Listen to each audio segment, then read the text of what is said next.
After the leaders of the 5 Central Asia countries gathered in Beijing for the 2022 Beijing Winter Olympics, the first China-Central Asia Summit attracted the 5 heads of state to Xi'an. The summit not only focuses on bilateral cooperation and regional governance, but also discusses global and international affairs.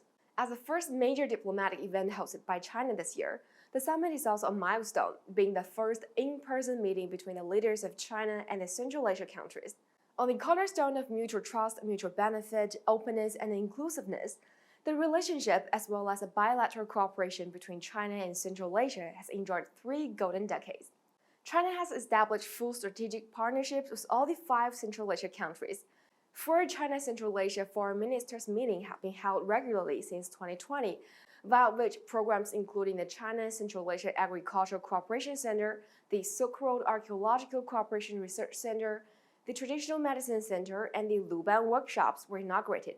More and more pragmatic cooperation in economy, trade, and the humanities have transpired, generating the need for more extensive cooperation. And this calls for higher-level dialogue compared to just intergovernmental ones. In June 2022, the 6 countries agreed on the China-Central Asia Leaders Meeting mechanism. This summit, as a ripe fruit from the new arrangement, will usher in a new chapter of elevated cooperation. The summit will also inject more impetus for the high-quality development of the Belt and Road Initiative. 2023 marks the 10th anniversary of the BRI. During the time, Central Asia countries, being where the BRI was first proposed, achieved fruitful cooperation. With stress on connectivity, a whole batch of transportation infrastructure were constructed. Camel milk from Kazakhstan, honey from Kyrgyzstan, nuts from Tajikistan, cotton from Turkmenistan, and cherries from Uzbekistan have appeared on the table of millions of Chinese households. Cooperation in production capacity has been thriving, with projects covering vehicles, energy, medicine, and so on, and investment volume has exceeded $20 billion. In 2022, bilateral trade volume between China and Central Asia countries reached $70.2 billion, more than 100 times of that when they first began diplomatic relations.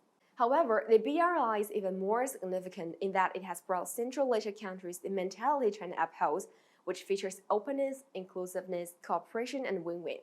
Currently, China and the Central Asia countries have set a new goal of building a community of shared future in China and the 5 Central Asia countries.